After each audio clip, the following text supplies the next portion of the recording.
Listo. Entonces, hoy vamos a hablar de un tema súper interesante que se llama hiperandrogenismo. Dentro de una ciencia mucho más amplia, que es la psiconeuroendocrinología, tenemos inmerso el eje hipotálamo hipófisis y ahí vamos a evaluar un poquito tres ejes el día de hoy. Entonces, las suprarrenales dependen mucho de la ACTH hipofisiaria, pero no se nos puede olvidar que ese mismo eje tiene relación con las hormonas LH y FSH que hacen efecto en las gónadas. Y también que ese eje hipotálamo hipófisis tiene retroalimentación positiva y negativa de el factor de crecimiento y la hormona del crecimiento. Entonces, cuando hay, por ejemplo, adiposopatía u obesidad, todo se daña. Entonces, los andrógenos como tal son un grupo de hormonas, todas se derivan de un químico que se llama ciclopentano peridrofenantreno. Ese nombre no es relevante, lo relevante es que proviene del colesterol. Entonces, siempre que tengamos trastornos tipo obesidad o anorexia, podemos tener trastorno en las hormonas esteroideas porque tenemos exceso de déficit de ese nutriente inicial. Esas hormonas esteroideas derivadas del ciclo pentano peridrofenantreno, entonces las principales que vamos a medir son cuatro: testosterona, sulfato de dehidroepiandrosterona, androstenediona y 17-hidroxiprogesterona. Vamos por partes. En los hombres, solo el 10% tienen origen suprarrenal. La mayoría de los andrógenos tienen origen testicular. En cambio, en la mujer, cuando estamos en un contexto de hiperandrogenemia, debemos saber que hay tres fuentes de andrógenos femeninos. El ovario, pero también la glándula suprarrenal juega un papel muy importante, y el tejido graso periférico. En la mujer, la testosterona es probablemente el andrógeno circulante más importante y también es el que más se asocia a situaciones clínicas muy evidentes como al hirsutismo. Pero, por ejemplo, en el síndrome de ovario poliquístico, que es el primer diagnóstico posible cuando estamos frente a hiperandrogenemia, solo encontramos la testosterona elevada en la mitad de los casos. Es decir, no siempre participará la testosterona en un trastorno de hiperandrogenemia femenina. De ese colesterol debemos imaginar como si fuera un río. Surgen como varias formas de irse las hormonas. Entonces, si se va hacia la corteza suprarrenal, gracias a la 21-hidroxilasa, que es muy importante para el tema que hablaremos al final, tendremos la 17-hidroxiprogesterona. Esa es una de las que medimos. Entonces ya llevamos dos: testosterona y 17-hidroxi. También tenemos la sulfato de hidroepiandrosterona, que se escribe como ven acá. Esta es exclusivamente suprarrenal. Y luego, en el ovario tenemos la androstenediona. La 17-hidroxiprogesterona es la que más nos sirve para hacer el diagnóstico diferencial en segunda probabilidad. El más común es síndrome ovario poliquístico, pero el segundo más común en hiperandrogenemia femenina se llama hiperplasia suprarrenal congénita no clásica. Está elevada la 17-hidroxi a concentraciones por encima de 4. Al final hablaremos de esa patología particular. También el 50% de las pacientes con síndrome de ovario poliquístico pueden tener una elevación discreta de esa hormona, pero no es muy significativa. La sulfato de hidroepiandrosterona también es sobre todo suprarrenal y aproximadamente 40% de las pacientes con SOP pueden tener una elevación leve. Entonces, si tenemos testosterona aumentada, sulfato de hidroepia aumentado, 17-hidroxi aumentado y androstenediona aumentado, ya sabemos que tendríamos una patología no solo suprarrenal, sino también ovárica. La androstenediona nos ayuda a diferenciar de hiperplasia suprarrenal congénita no clásica y tiene la ventaja de que es mucho más fácil de medir que la testosterona. La testosterona en las mujeres hace picos, entonces tenemos que evaluar qué testosterona estamos midiendo. Podemos medir la testosterona total, la testosterona libre o el índice de testosterona con respecto a la hormona transportadora de hormonas esteroideas, porque no solo es relevante estas hormonas que tenemos aquí, sino también cuáles están haciendo efecto. Y la hormona transportadora de hormonas esteroideas, cuando aumenta, capta más testosterona, entonces deja menos libre para hacer efecto en el cuerpo. No es lo mismo tener mucha testosterona libre, no es equivalente tener mucha testosterona a tener mucha testosterona libre, a tener mucho efecto de la testosterona en el cuerpo. Para eso nos sirve también entonces medir su relación con la hormona transportadora de hormonas esteroideas, que les adelanto, está aumentada en la obesidad y en el síndrome ovario poliquístico. Adicionalmente, es muy importante recordar que en la mujer, luego de los 35 años, la concentración de andrógenos disminuye. Entonces, los cuatro los podremos ver dentro de las tablas normales, pero en unos valores más bajitos. Entonces, los trastornos de los andrógenos femeninos tienen dos momentos en la vida en los que los podemos evaluar. Hay uno que es al nacimiento, cuando son situaciones muy severas, como la hiperplasia suprarrenal congénita, la clásica, que produce genitales ambiguos. Genitales internos femeninos, pero ambigüedad sexual externa e implica inmediatamente descartar el efecto de la 21-hidroxilasa, hacer cariotipo, etcétera. Hay otro momento en el que con más frecuencia diagnosticamos el hiperandrogenismo femenino y es cuando llega la pubertad.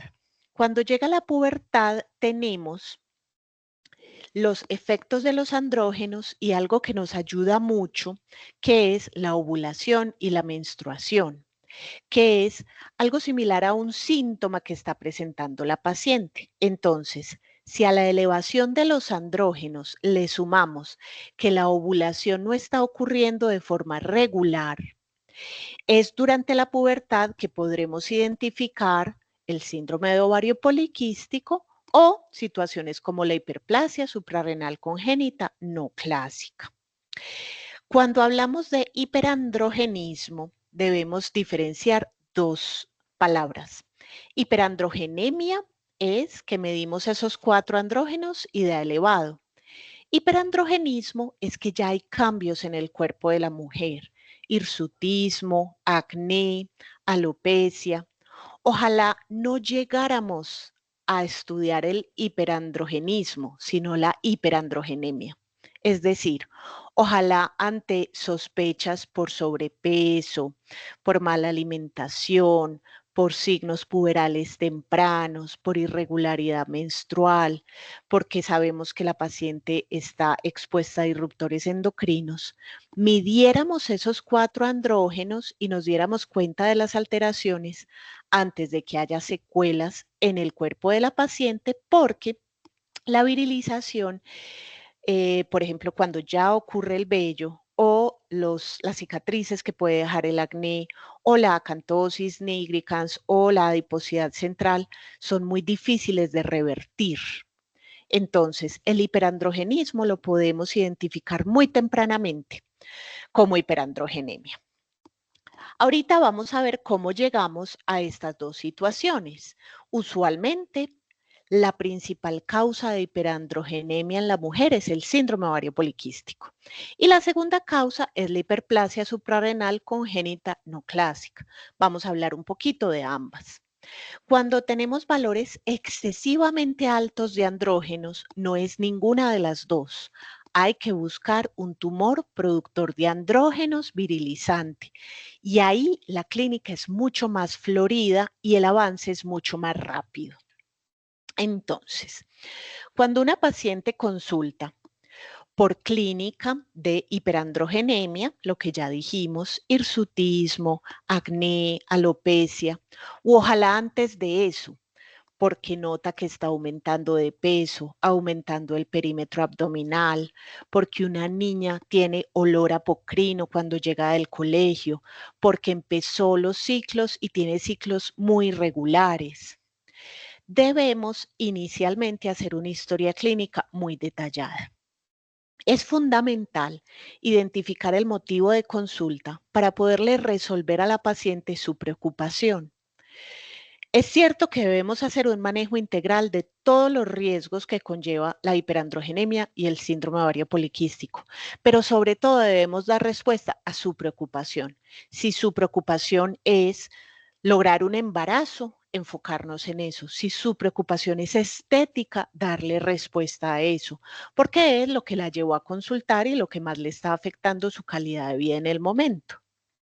Hay que hacer una historia clínica con antecedentes muy completos, idealmente, si es posible, averiguar si hubo factores que generan riesgo de síndrome ovario poliquístico en el bebé, es decir, si su mamá, cuando estaba en embarazo de ella, tuvo obesidad, diabetes gestacional, estuvo expuesta a muchos disruptores endocrinos, evaluar cómo ocurrió la pubertad, la hiperandrogenemia por ambas causas, SOP e hiperplasia suprarrenal no clásica, se asocia a pubertad precoz y no es solo relevante medir y pesar a la paciente, lo más relevante es el porcentaje de grasa corporal. Podemos tener pacientes con un índice de masa corporal bajo, pero con una proporción grasa elevada. Hormonalmente eso no es sano. Y podemos tener pacientes con índices de masa corporal 26-27, pero a expensas de ejercicio de musculación. Eso no va a desencadenar toda esta cascada de eventos de la que vamos a hablar. En el examen físico hay que palpar la tiroides porque dentro de los diagnósticos diferenciales debemos tener en cuenta el hipotiroidismo y la hiperprolactinemia. Hay que hacer un examen completo de los senos y hay que hacer un examen de todo el cuerpo sin ropa. Hay que mirar la espalda, el pecho, la configuración de los genitales, si hay acantosis en la ingle. Sin pena hay que revisar completamente a la paciente, explicándole obviamente lo relevante de cada signo en cada parte de su cuerpo, en la piel, en genitales, porque aunque sea incómodo a veces o haya poco tiempo, es muy importante para la clínica y el diagnóstico de manejo que va a necesitar esa paciente. Los exámenes dependen de cada caso. Entonces, de base tenemos los protagonistas del día de hoy, que son esos 4 andrógenos que ven ahí. Testosterona, sulfato de dihidroepiandrosterona, 17-hidroxiprogesterona y androstenediona. Pero si la paciente consulta por una amenorrea secundaria, siempre hay que empezar el algoritmo con una beta-HCG. Es muy común que en la adolescencia o en ciclos irregulares o ante sospecha de un SOP, la paciente confunda no menstruar mensualmente con no ser fértil y no planifica y queda en embarazo. Uno puede ovular sin menstruar regularmente.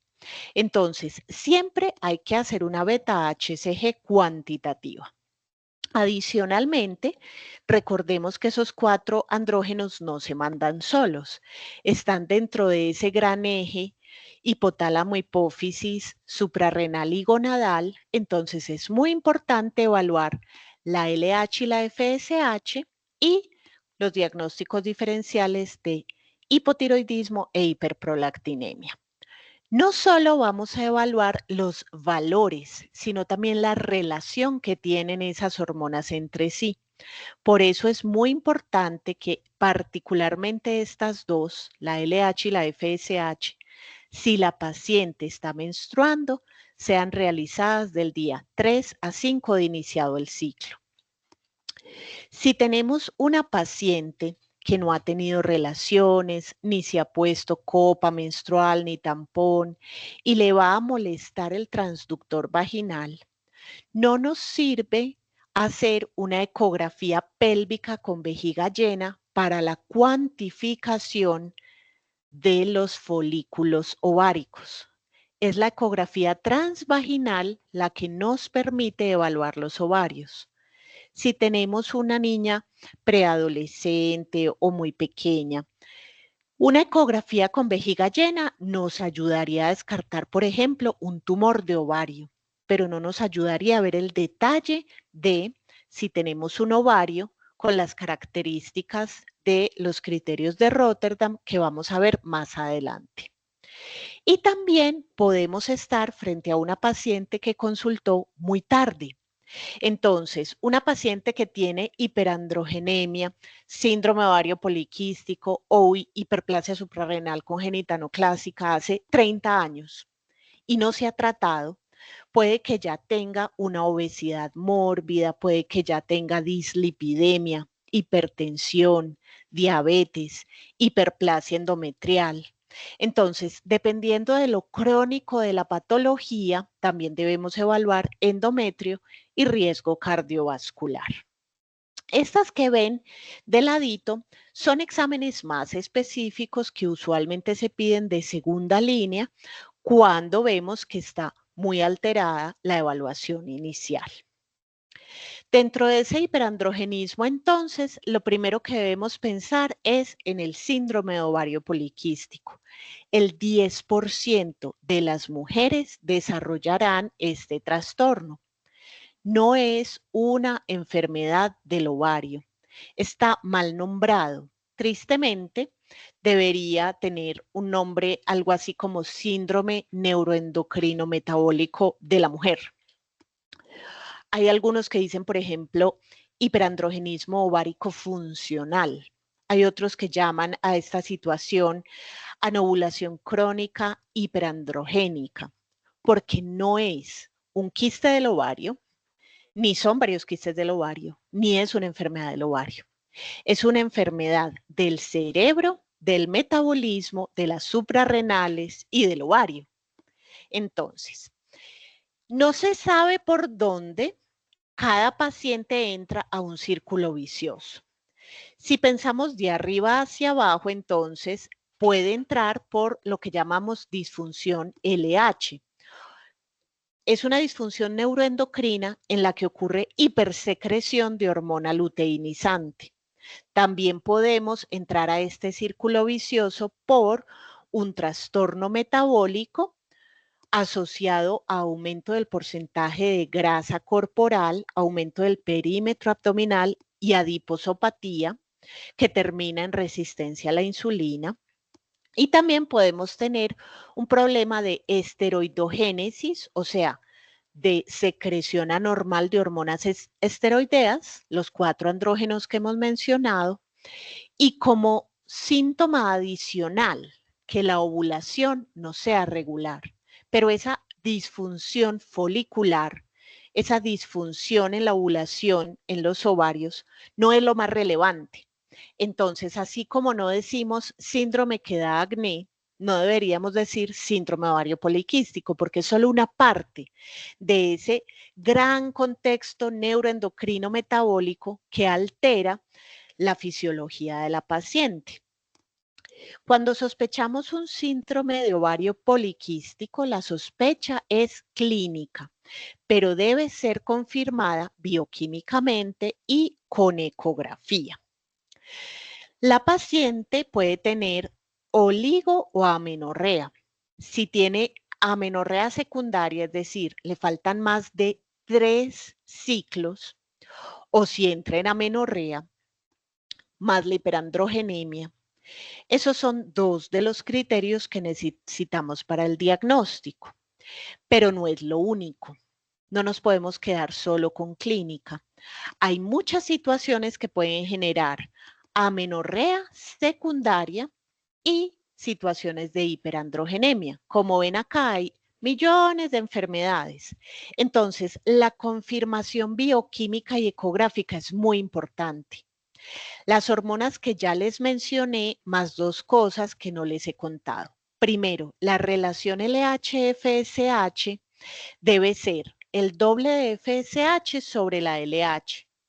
Si esto se altera, es decir, estando aún dentro de los parámetros normales, encontramos una LH, por ejemplo, de 8 y una FSH de 4, es el doble la LH de la FSH.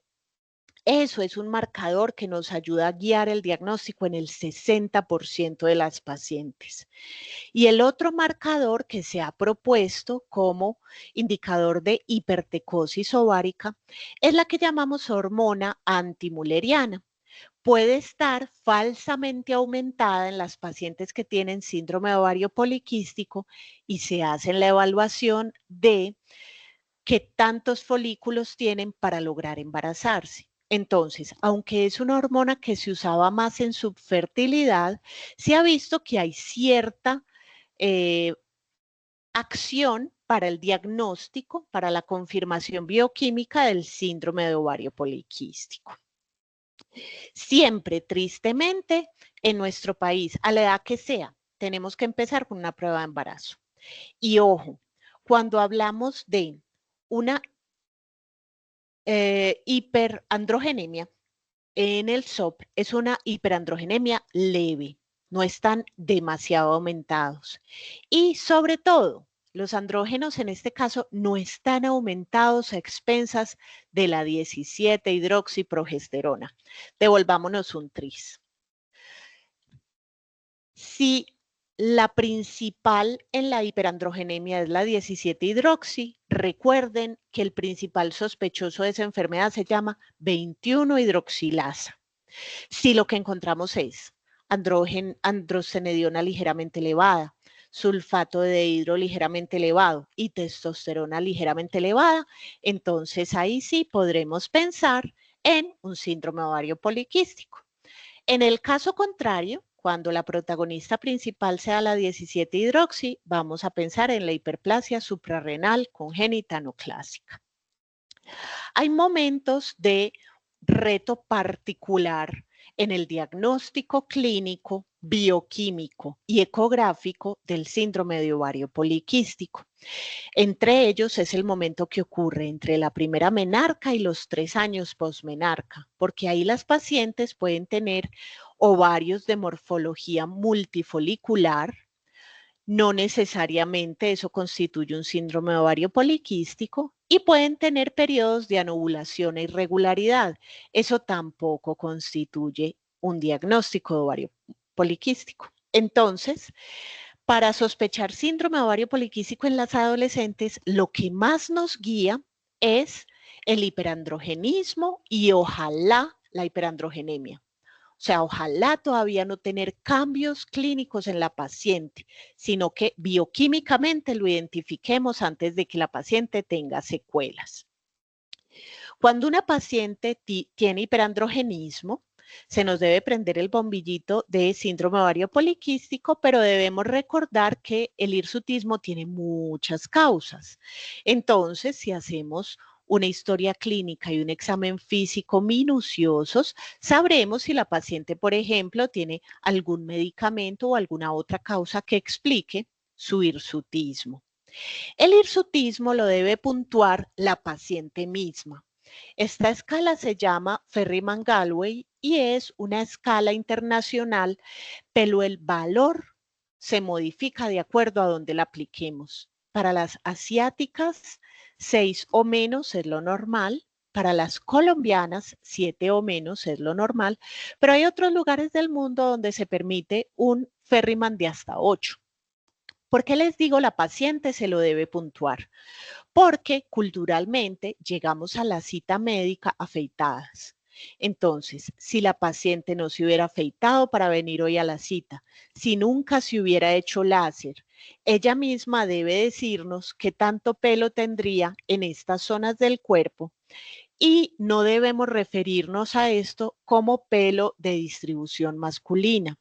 Debemos decir pelo de distribución androgénica, porque es donde los andrógenos hacen su efecto particular.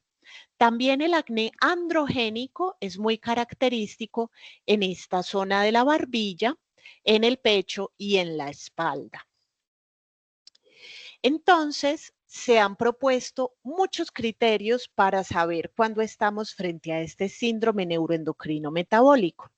Parte del problema del diagnóstico del síndrome ovario poliquístico es que probablemente sean muchas enfermedades que estamos metiendo en un mismo diagnóstico, porque pueden o no compartir tres criterios: oligoanovulación, imagen multifolicular e hiperandrogenemia. Pero también se ha encontrado que hay muchos fenotipos, es decir, que hay pacientes delgadas, pacientes gruesas, pacientes donde prima la oligoanovulación, pacientes donde prima la hiperandrogenemia. Entonces, hay muchos consensos que han intentado resumir estas situaciones. ¿Qué ocurre? Nunca vamos a estar seguros de un síndrome ovario poliquístico a 3 años de la primera menstruación y siempre nos tenemos que llenar de motivos en tres pilares: clínico, bioquímico e imagen. La imagen característica de los criterios de Rotterdam es 12, 9, 10, pero para que se la aprendan más fácil, yo les digo que recuerden 10, 10, 10. Me refiero a el ovario de mayor tamaño, 10 centímetros cúbicos, con más de 10 folículos de menos de 10 milímetros.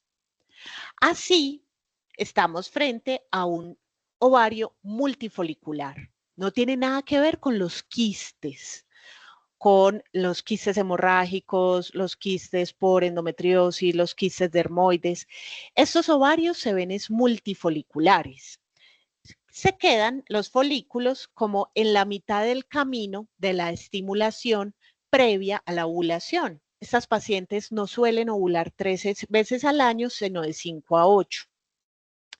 Y los fenotipos se han propuesto en algunos consensos 4 y en otros consensos 10 fenotipos. Entonces, por eso es que les digo que probablemente estemos metiendo en una misma bolsa distintas enfermedades que tienen en común la hiperandrogenemia.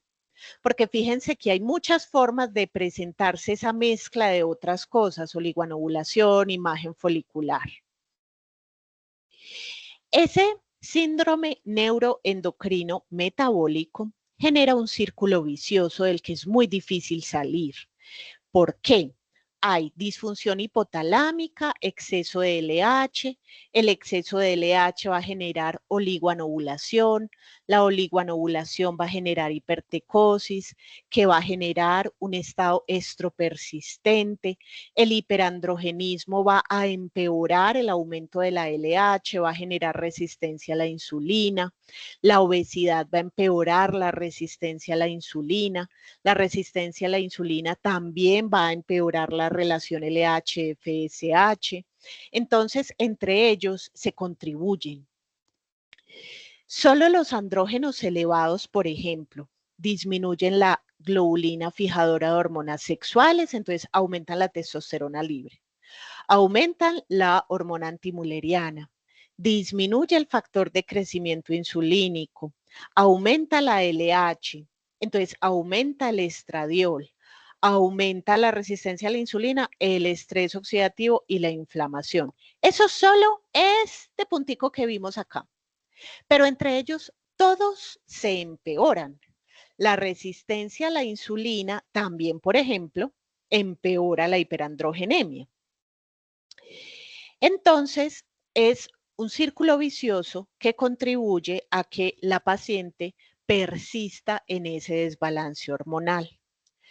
Hay muchas causas, pero todavía no se sabe cómo llega la paciente a entrar a ese círculo vicioso. Hay susceptibilidad ambiental. Se ha visto que la mala alimentación, los disruptores endocrinos, la comida ultraprocesada, el sedentarismo, aumentan la probabilidad de entrar en ese círculo vicioso. Pero también hay factores genéticos y epigenéticos.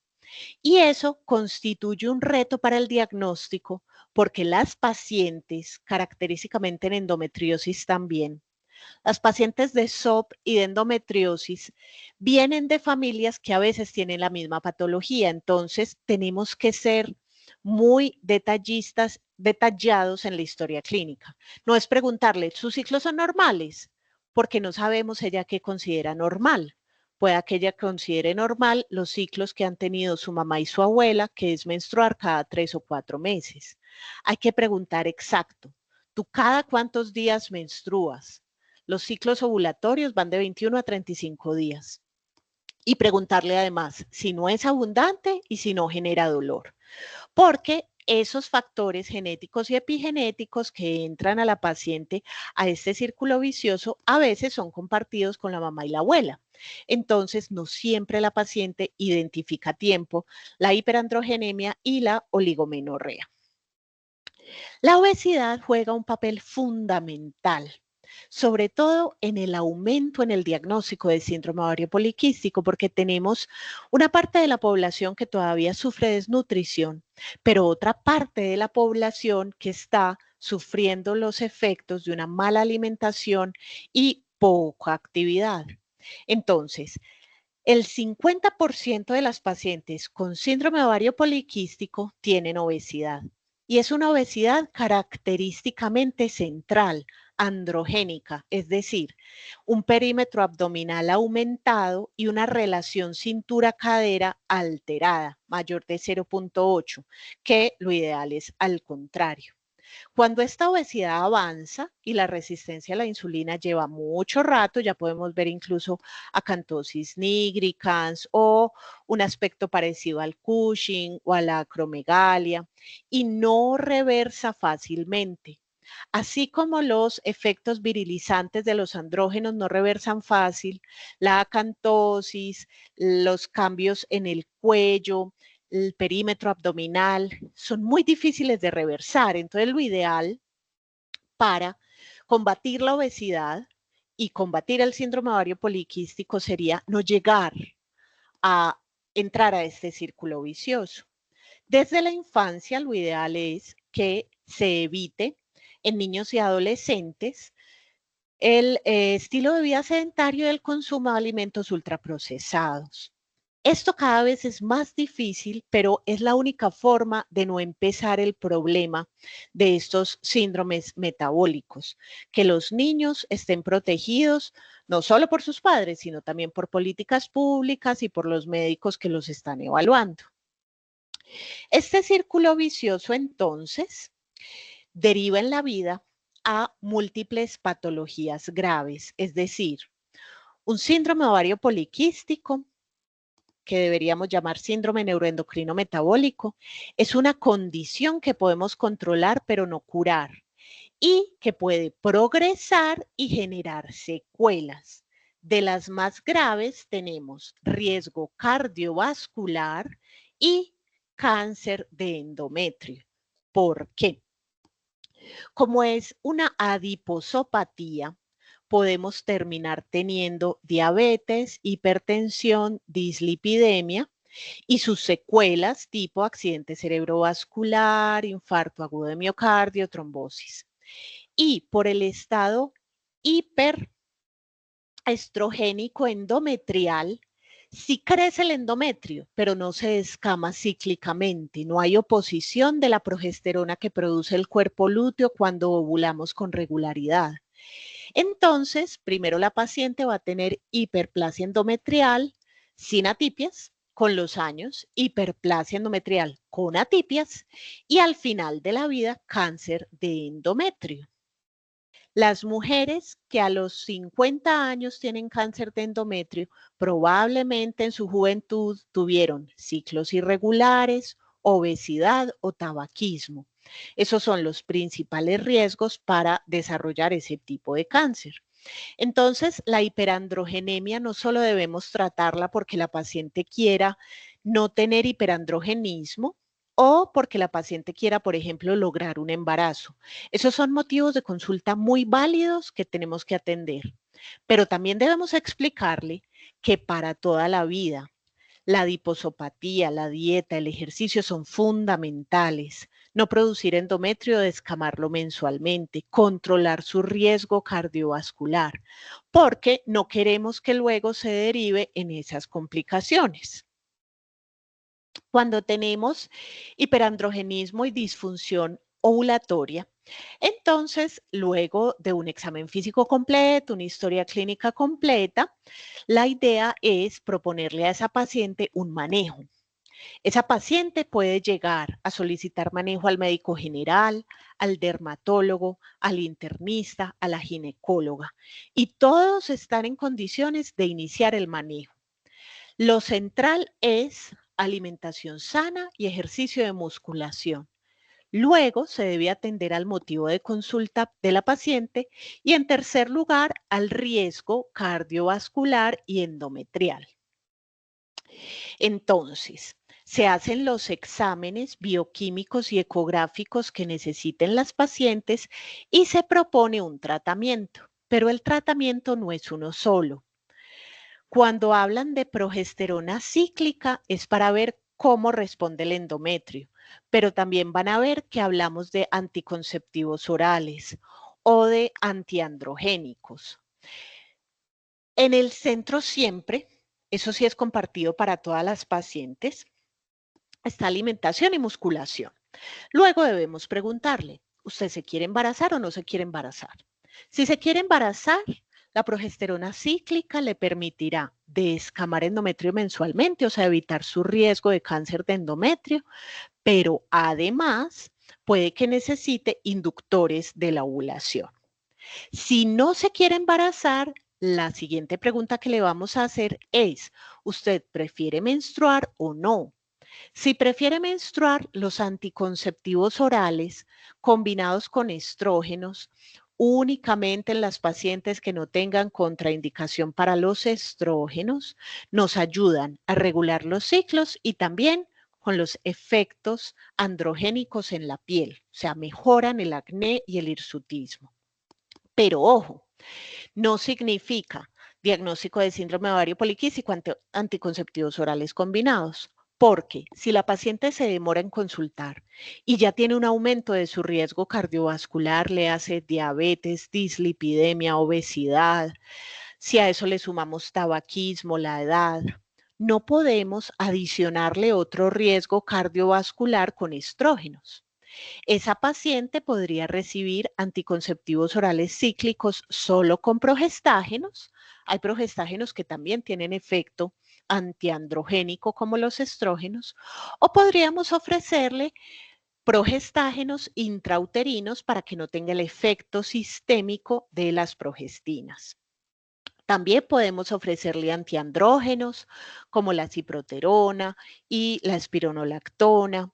Nunca se usa en este contexto glucocorticoides y de acuerdo al avance de la enfermedad tendremos que ir sumando cositas.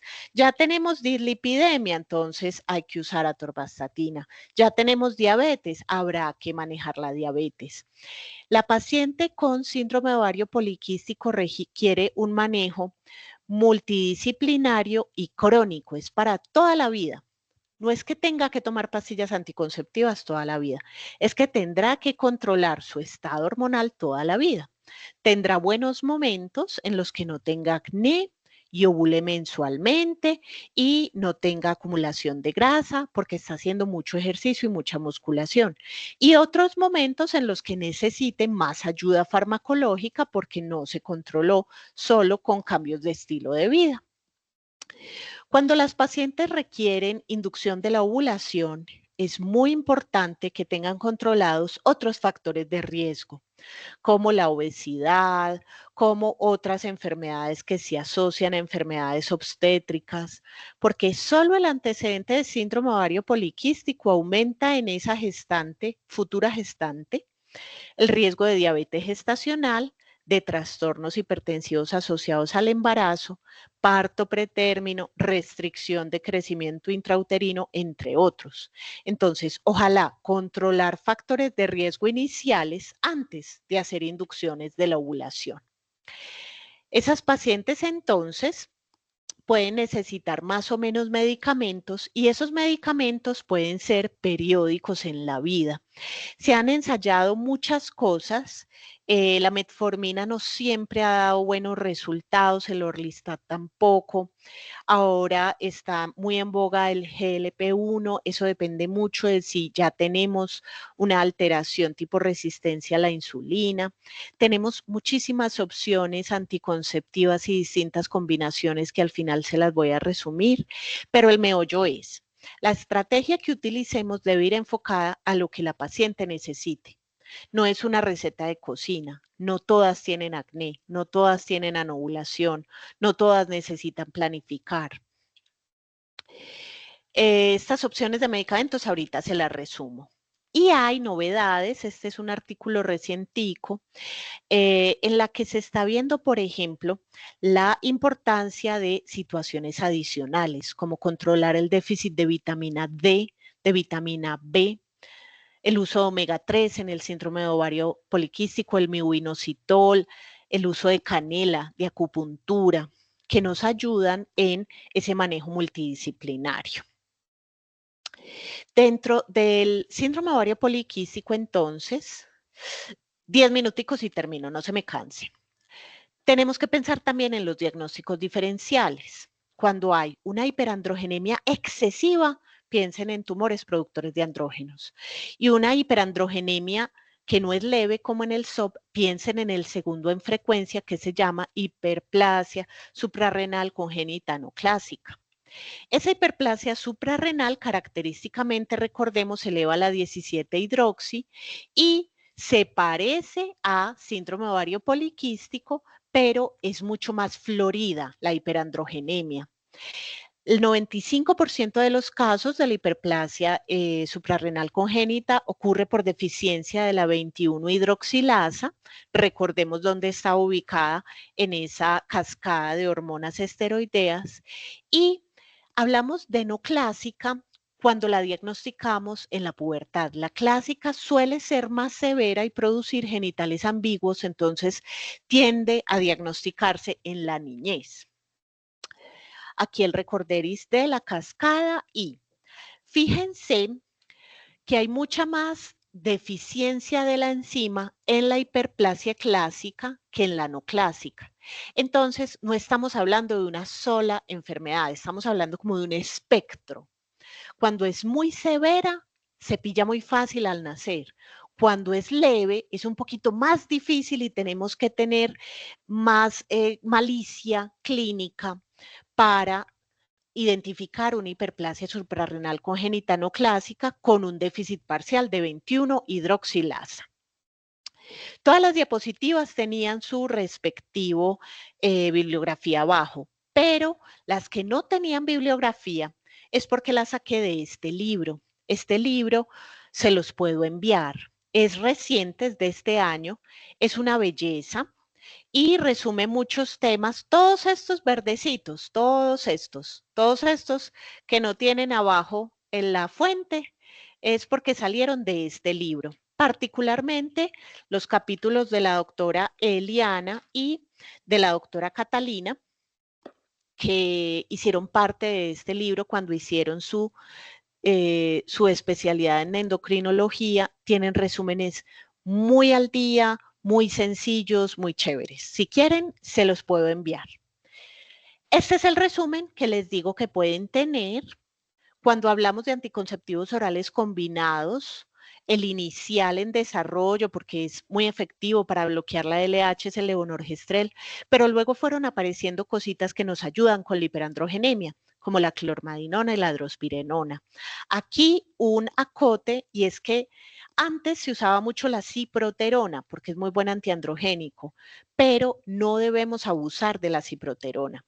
No se nos debe olvidar los efectos secundarios de los estrógenos, sobre todo a dosis de 35, y los efectos de la ciproterona y de otros progestágenos que pueden tener muy buen efecto antiandrogénico, pero riesgo cardiovascular aumentado, riesgo de trombosis venosa. Entonces, deberíamos intentar con la paciente siempre que vayamos a usar ACOS la menor dosis posible para tener efecto en la piel, en sus ciclos, pero evitar efectos secundarios que pongan en riesgo su salud. Listo. Ay, 45 minutos. Yo quería que fuera media hora, pero se me fue la mano. Dudas, No, preguntas. no sé, ¿quién tiene alguna duda, pregunta o comentario hacia la doctora? Ese libro es genial. Eh, Se los mando para que lo tengan. Ahí hay un capítulo de SOP, un capítulo de hiperplasia suprarrenal, hay un capítulo de amenorrea secundaria. Y como es de este año, está así fresquito, fresquito. Si quieren, se lo mando a Vanessa y ella se los comparte. Súper, profe, gracias. Listo. Dudas, preguntas, casitos. O ya quieren comer, saludar a los papás, llegar a la casa, descansar. Pues, profe, yo creo que sí, todo quedó súper claro. Bueno, mis Muchísimas queridas. gracias, muy completo, me encantó. Y sí, gracias. Con todo gusto. Ya te mando Van el libro para que lo compartas. Claro que sí, profe, muchísimas gracias y